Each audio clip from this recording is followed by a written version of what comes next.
Hey, welcome to CEO Growth Talks. I'm Don Lee, partner and chief growth officer here at Chief Outsiders and moderator for this awesome topic today. So thanks for joining us. Really appreciate your attendance, and let's get going. Today's a great topic, and we're discussing it with two of my distinguished colleagues, Dawn Bradshaw and Brett Kierstead. Awesome folks. Dawn is her title has CMO in it. Brett's got CSO. So now we're really going arm to arm and really talking about some of the misalignment issues we see.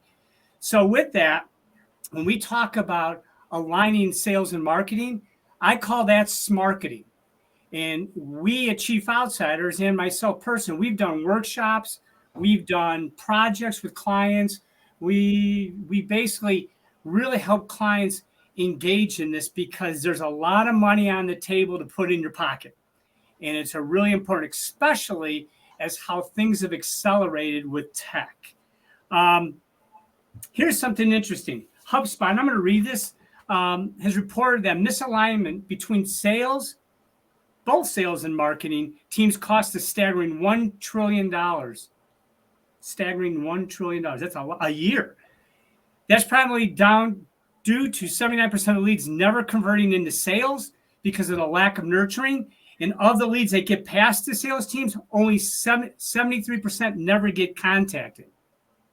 That's leaving money on the table. At the same time, HubSpot found that organizations with excellent alignment between their sales and marketing teams close 38% more deals and achieves 27% faster 3-year profit growth. They also achieve 208% higher revenue than organizations that aren't aligned. Wow, that's why this topic is going to be terrific. All right, without any further ado, Dawn, introduce yourself. Tell us your shtick. What's your superpower? Thanks, Don. Thanks you, everybody. It's great to be here. Happy to be here and share some insights. A little about me. I've spent half of my career in higher ed. I've spent the other half in financial services, SaaS, professional services, and through all of it, I've been able to leverage my passion for building and growing businesses. And across all, it boils down to like 3 places that I've concentrated on in all organizations, really in my history or my professional life. Digital transformation is 100%. Number 2 is building lead gen engines for growth. And then number 3 is tight alignment between marketing and sales. And I believe that that's where the magic happens. That's where you can truly drive revenue for an organization. So thanks again for being here today. Back to you, Don. Thanks, Don. That was quick. I appreciate that. Brett, you? Yeah. So I'm Brett Kierstead. I've been in the sales my whole career. I've been in sales tactical roles. I've been in leadership roles. I've worked in large organizations, mid-size, always in B2B. Software as a service, HR technology, and others has been the main part of my career. I've also had the pleasure at times of being a chief revenue officer, and as part of that, also oversaw marketing. So I've firsthand been on the hook for making marketing and sales work together. And I will say it's good to do that. It's good to have that perspective because you get the other viewpoint. You can't just point fingers. It's like you own it now. So I'm excited to be here. I'm really a passionate believer in the relationship between sales and marketing, and excited to kind of hopefully break through some of these misalignments today. Yeah, thank you. Thanks for both. This is terrific. Now, interesting with alignment, we all need to align. Since we're great sales and marketing, we need to align with operations also. That's just as important too. Yeah. So with that said, Dawn, give us some pain points or misalignment issues you've seen in your career or with your current clients, and give us a little bit of feel for that, maybe a story, and then how did you solve it? Yeah, and I'm actually going to back up to something you said, Don, and that is product has a big role to play in that, right? So it's marketing, sales, and product. I would add to that IT. All 4 of them need to be in lockstep, and here's why.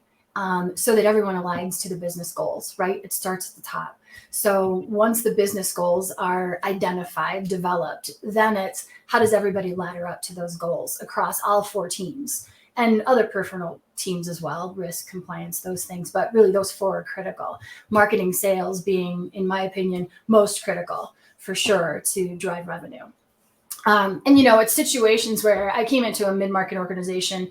The CEO brought me in to to lead a paradigm shift in the organization. It was a very sales driven organization, and marketing was very tactical, physical marketing, not lead gen driven, not filling the pipeline. And so I came in to really build what that looks like for the organization. And it's challenging if you're coming into a sales team that's used to doing everything and doesn't quite understand how marketing can benefit them, and really allowing them, teaching them and going right alongside them and building that strong relationship with the sales leader, because it comes from the top down, but making sure that we're all aligned on the KPIs, the activities, the leads coming in, that this finger pointing, I call it the blame game, where sales blames marketing for not delivering qualified leads, and marketing blames sales for not closing leads, not using the materials, right? So really shifting the organization's mindset in marketing can help drive the pipeline and fill the pipeline for the sales team and deliver them qualified leads that helps them scale more than they ever would be able to without having that lead gen engine to drive growth for them. Terrific. I want to add something too. I learned something just now. The audience should write down.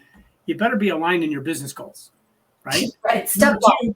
Sales and marketing are your growth levers if you're in Canada, or lever here in the United States. And number 3 is be brave, because you're changing habits and you're changing the way the organization does business. Brett, do you have anything to add about that, since you kind of run both positions? And I want to start by remembering one thing, that there's something called marketing and there's something called sales, but in reality, it's the people that are within it. There's marketing professionals and sales professionals, and we all want to do a good job, right? And you started off by saying, well, the business sets goals, but I will tell you, in my experience, I've seen a lot of marketing people and sales people, especially from a leadership, fail to translate the reasons for those goals down to an individual level. So if I don't believe in a goal, I don't care how aligned we are, right? We're both aligned in the fact that it's a stupid goal. So I do think as an organization, it's super important that we remember these are people in marketing and people in sales that want to understand the reason, the logic behind the goals.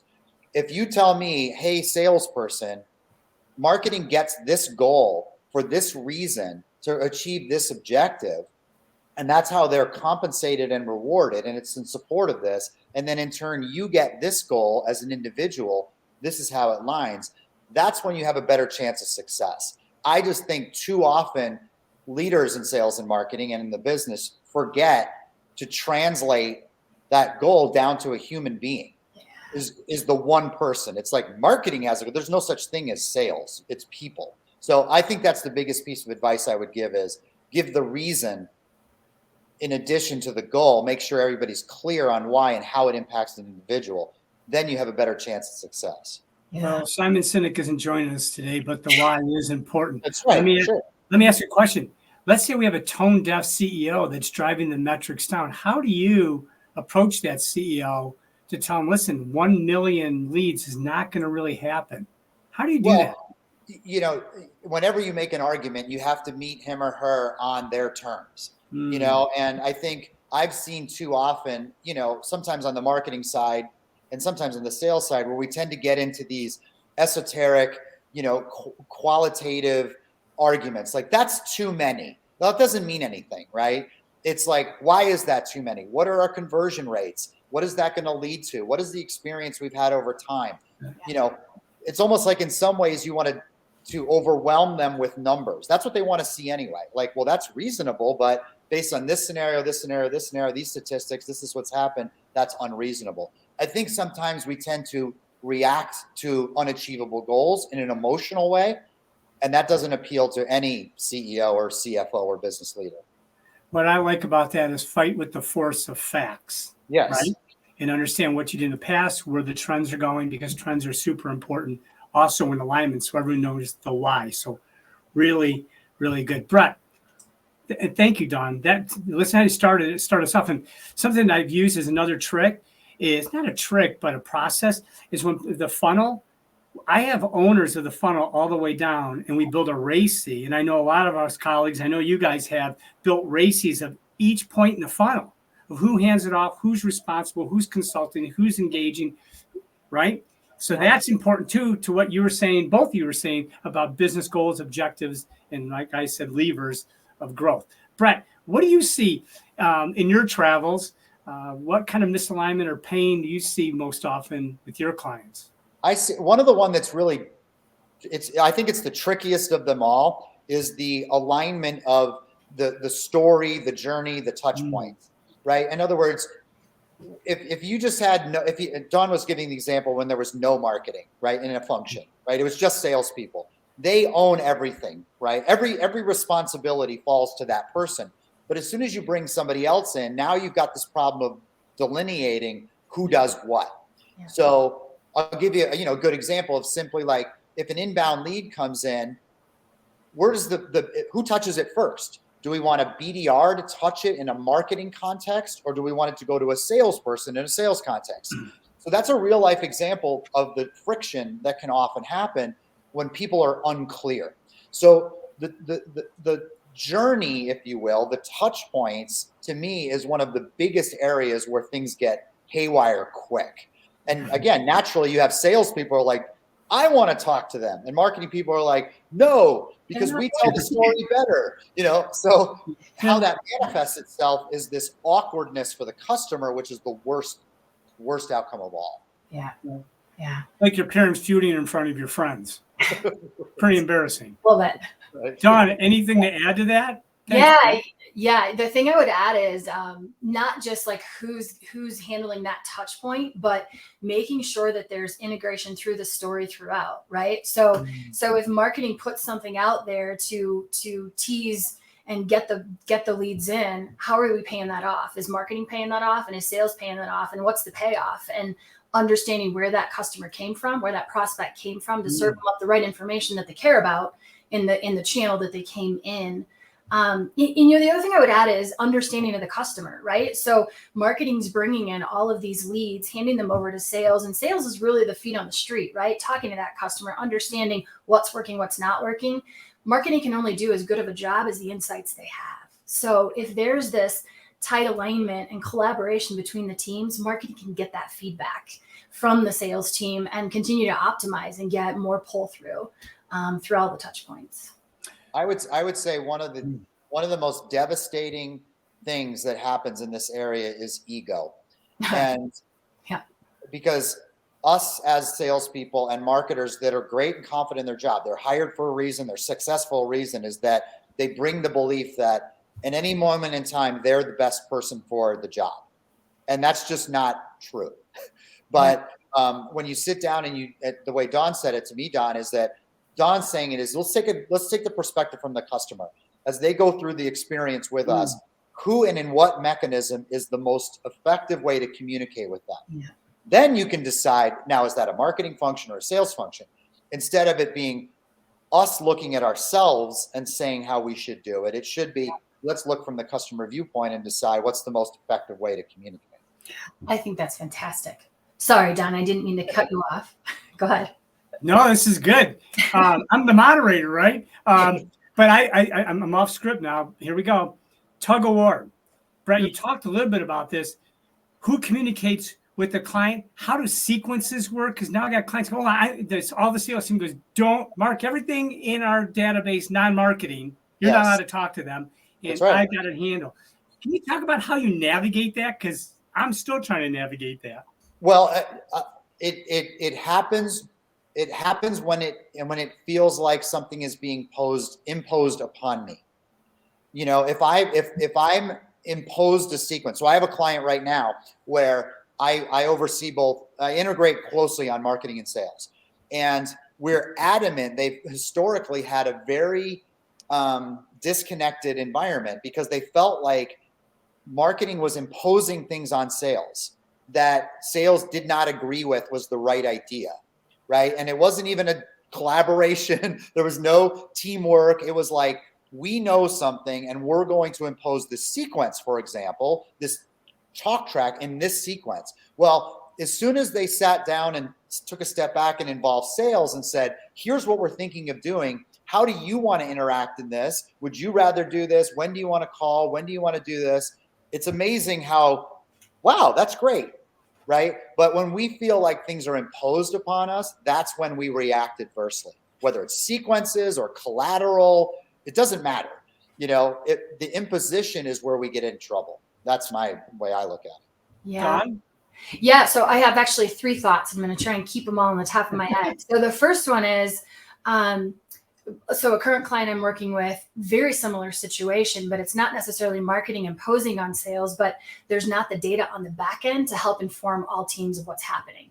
So they have disparate systems, email automations over here, CRM is over here, and it's difficult for the sales team to know where all these people came from and what they've seen. So it's this manual process on the back end to prepare sales, right? So I think data, Don, you brought it up, very first few sentences. Product is important, and I believe IT is important, right? So to get all of the orchestra working well together. The second one was, at the organization I came into that was very sales driven, marketing set up an advisory council on the sales side. Right. And it forced the teams to work together. And it was key reps from the sales team, seasoned, newer, digitally savvy, not digitally savvy, high producers, not so high producers. So we had a good spectrum and put them with Marketing Weekly to talk about pain points, opportunities, things like that. And it really started to kind of build that bond between the teams. And then the third one, but I'll come back to it. Go ahead. No, here's the interesting thing.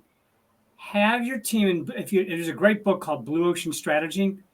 Allow your entire team to go through the insight process together, voice of customer, voice of employees, data, trends, journey mapping. It takes time, but it's one of the best investments. I love what Don Mann, he just wrote in the comments, because I love this topic, so thank you, Don. But he just said, we bought a new platform, but it seems like we don't agree on what the goals are. Right. And we're talking about is understand, hey, if I really want to really be a voice within my company, I always go back to the data and I always go back to the voice of customer. And I would say, hey, Brett, Dawn, whoever, listen, remember when we went to the insights together and we learned? I know it's changing and we'll communicate the change, but that's our baseline. And that's the hardest thing, is to get the baseline. Let me ask you guys, another pain point, lack of strategy. How does that affect your clients? What affects their revenue? What do you guys see? Go ahead, Dawn. Yeah, so I'll go first. I would say if you haven't put together a well-orchestrated, purposeful go-to-market strategy that determines the sequence, the marketing funnel, the sales funnel, the alignment, that integration, that's key in building. I mean, we've already talked about it, the customer journey, the touch points, but it's really building both of those sides purposely. That's where I believe the magic happens, right? It's how that symphony comes together. And if you don't do that, then it's difficult to build trust. It's difficult to build partnership and collaboration. Though that's where the breakdowns are. And I want to go back to one thing that, Don, you were talking about, and Brett, you too, and that's being customer centric, having customer intimacy and putting the customer at the center of everything you do. If you can get your teams to shed their egos and focus on that, then that's a step in the right direction to get it all to come together. I have I'll turn it over to you in a minute, Brett. I have a book that I recommend as well. And it's one that we all are very familiar with, and it's called Getting Naked. And if you're struggling at your organization with sales and marketing, getting along and integrating, make everyone read the book. It's valuable to break down those egos and get naked and work together. Yeah. Well, I blushed the first time I handed that book out, but it's a cool book. Yeah, it's great. Brett, anything to add? Yeah. So the topic of strategy, and a lot of times people roll their eyes when they hear the word because they think it's something that's abstract, but let's put it into real terms. So, for example, you might be in an organization where the business objectives are new customer acquisition, right? We want to acquire as many new customers as we can, right? And price maybe is an issue. We don't really necessarily care about a certain vertical or certain industry. Like, we just want a general customer acquisition strategy, right? That could be one strategy as a business. Now, if you don't know that, right, and you don't understand that and you don't believe in it, you're going to look at everybody else and say they're stupid. Like, why is marketing doing that? Like, we should be selling restaurants, or we should be going after healthcare, right? And that's when strategy, which is an abstract word, becomes a problem in the alignment between sales and marketing. Sales will be like, we're having success in healthcare. Like, we can close them. Why isn't marketing creating more content on healthcare? It's like, well, because the strategy of the business is to focus on restaurants, you know? So, I mean, I know it sounds silly, but that's what really happens on an issue like strategy when everybody gets out of alignment, is marketing starts promoting things that sales thinks are stupid, and the business is like, that's inconsistent. You have to constantly be revalidating what you're doing against the strategy of the business and not just roll your eyes. A lot of line managers at a manager level roll their eyes when they hear strategy. And it's a mistake, because what happens is just this. They start chasing things that are inconsistent with what everybody else is doing, and then they start going like this. They start pointing fingers at each other. We call those shiny objects. Yeah. They start chasing the shiny objects. Yep. So our goal as an organization to skate to where the puck will be and to where it's not now, right? And it's really hard to shift that thinking because we've always done it this way. And that's something you've got to break the cycle. And with insights like Brett and Dawn, you've been talking about, that's key. Understand the ideal customer profile. What the revenues. I have a client in the West Coast that did such a great job. Their CMO did a terrific job. I hired her, but she did such a great job because she then put everything on channels. Here's our channel strategy. Here's our marketing inbound strategy. Here's our BD strategy. And we knew what the cost per lead was. We knew what our reverse waterfall was. And we had a strategy for each one of those channels bubbling up to the overall strategy. All right, I got 8 minutes. I don't see too many more comments besides Don's. So thank you, Don. What do you want to end with? What do you want to tell the audience, Don, about kind of a couple of things that you just would have them watch out for or look for? Yeah, so I'm going to respond to one of the comments, and I'm just going to read the comment. I love this topic. The issue is one word: unclear. Before action, we just bought a new platform, but they can't even agree on goals. There you go. You guys can see it. Thank you. Here's what I would say. It comes from the top, right? So the CEO, the leader of the organization, the leadership team all needs to get together to align on the goals. And if one of them is growth, then what is the growth strategy? Where's that coming from? Is that coming from your current book of business and deeper relationships? Is it coming from new customers, new customer acquisition within the sectors you're in? Is it pivoting to a new market to acquire new customers? Is it M&A?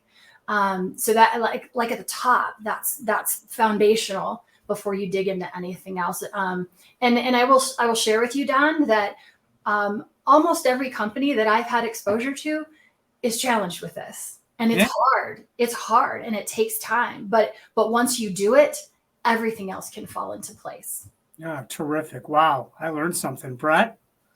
I'm going to stick with the letter U theme. We had unclear, and I'm going to go with understanding. You know, I think one of the things that again, people forget is understanding what other people go through. You know, marketing is chartered. If I'm a salesperson and I look at marketing, I need to understand what responsibility they're under a certain degree of pressure and stress to do X, do Y, to create a long-term brand, to generate short-term leads, to do this, to do that. And me understanding that gives me perspective on what they do. Marketing, in turn, also has to understand that salespeople wake up every day with a number on their forehead that they have to achieve. And while long-term goals and all that fun stuff is great, you also have to understand that we're sitting there staring down a quota that we have to close what's in front of our nose. And so if we understand whatever everyone else is experiencing, you tend to it doesn't mean you still won't argue and complain. That's just the nature of it. But at least you'll have some perspective on, they're not trying to sabotage me. They're not trying to ruin my life. They're not trying to be a bad partner and steward. They're just often faced with inherently different challenges. So you for understanding, Don. How about that? Wow. Sounds like you went through some disc training at that sometime. This is like, I'm going to lay down on a couch here. It's like therapy. I feel better now. You know, interesting. We didn't mention one book. I don't have to, but I love to. Growth Gears by Art Saxby and Pete Hayes, our owners of Chief Outsiders. It's a terrific book. I mean, really, it's a great way to design out a strategy like Dawn and Brett were talking about. In getting that insights, get an agreement, have more than marketing do the insights or product team, and then go into that strategy mode. And when you do strategy, folks, it's not building Gantt charts of how you're going to spend the money. Let's talk about real, there you go, thank you, real objectives. What's the revenue we want to drive inbound? What's the revenue we want to drive sales? What are those initiatives? What are those campaigns? Or what are those KPIs? If you can put in those 3 boxes, y'all are a home run. And then execution. Brett, you're right, you said it. It's not easy. We're going to step on each other's toes. We're going to be under certain pressures. We can always go back to the baseline of insights. And as Dawn said, our go-to-market strategy. Okay, 4 minutes. Anything that you guys want to end with that the audience ought to know? Because I've really had fun doing this. Thank you. I have a story. And this sort of pays homage to Brett, what you were talking about in understanding. So I love this you. I'm going to stay on the you theme. It's unclear, understanding, and then I have another you. But before that, a little story. So I was with an organization, large marketing team, large call center sales team, and nobody understood what anyone else did. So we created a rotation where folks in marketing sat with folks in sales and vice versa.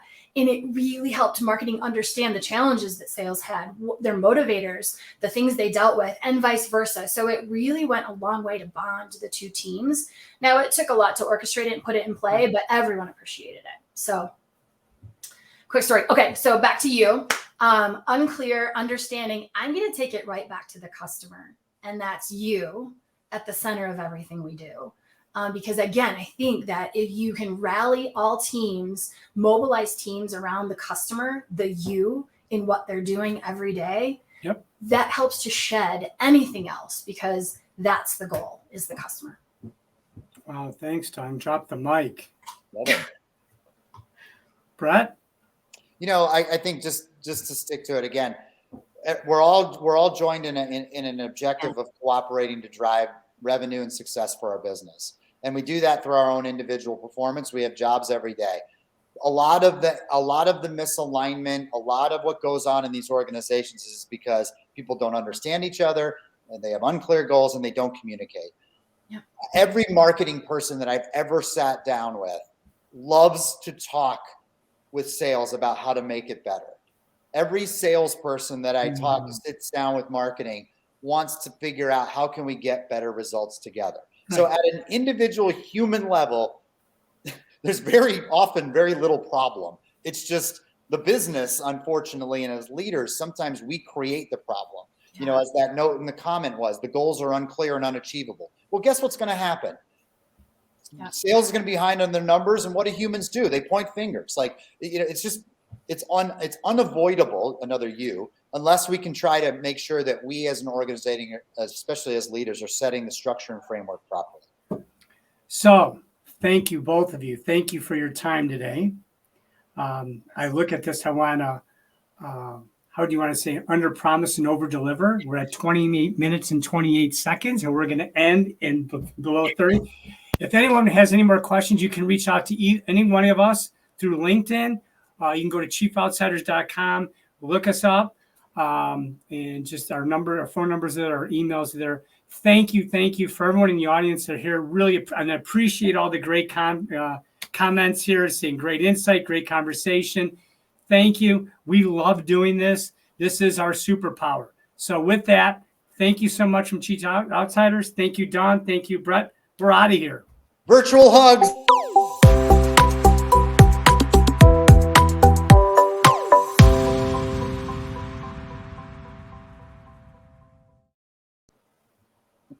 I missed my